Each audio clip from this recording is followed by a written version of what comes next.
مرحب مرحب يا رمضان ويا مرحبا بك يا رمضان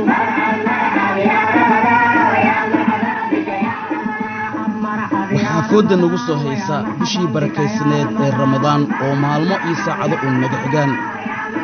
eebbe nabad farxad iyo caafimaad haynagu gaarsiiyo oo ku dhaqan tallaabooyinkan soo socda inta lagu guda jiro bisha barakaysan ee ramadaan badi cibaadada alle una istaag salaadaha waajibka ah iyo kuwa sunnada ah maxaa yeelay ajarka inta bisha lagu guda jiro alle ayaa si toos ah u qora alle wuxuu ku leeyahay xadiisul qudsi as-sawmu lii wa ana ajzii bihi oo la macno ah soonka aniga ayaa iska leh aniga ayaana ajarkiisa bixiya badi akhrinta qur'aanka kariimka maxaa yeelay bishan waa bishii qur'aanka la soo dejiyey afuri dadka aan awoodin inay afur helaan si alle kugu gargaaro badi adkaarta si ajarkaaga u saramaro iska ilaali xanta beenta iyo hadallada maalayacniga ah maxaa yeelay intaba waxay waxyeeleeyaan soonka alle aan ka barinno in caafimaad aynu ku gaarno bisha barakaysan ee ramadaan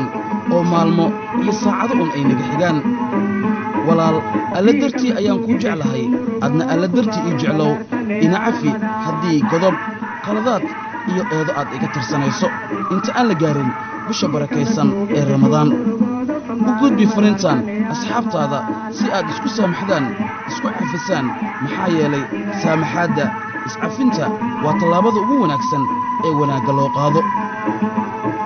ani ka faa'iidaysanno bisha barakaysan ee ramadaan ee fooda nagu soo haysa ee sanad walbaahi mar noo imaata dad badan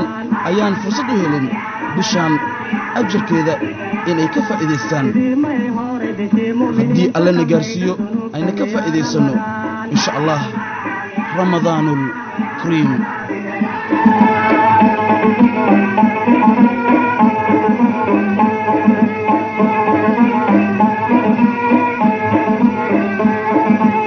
أنت كما قد شو كما عاشم يا رمضان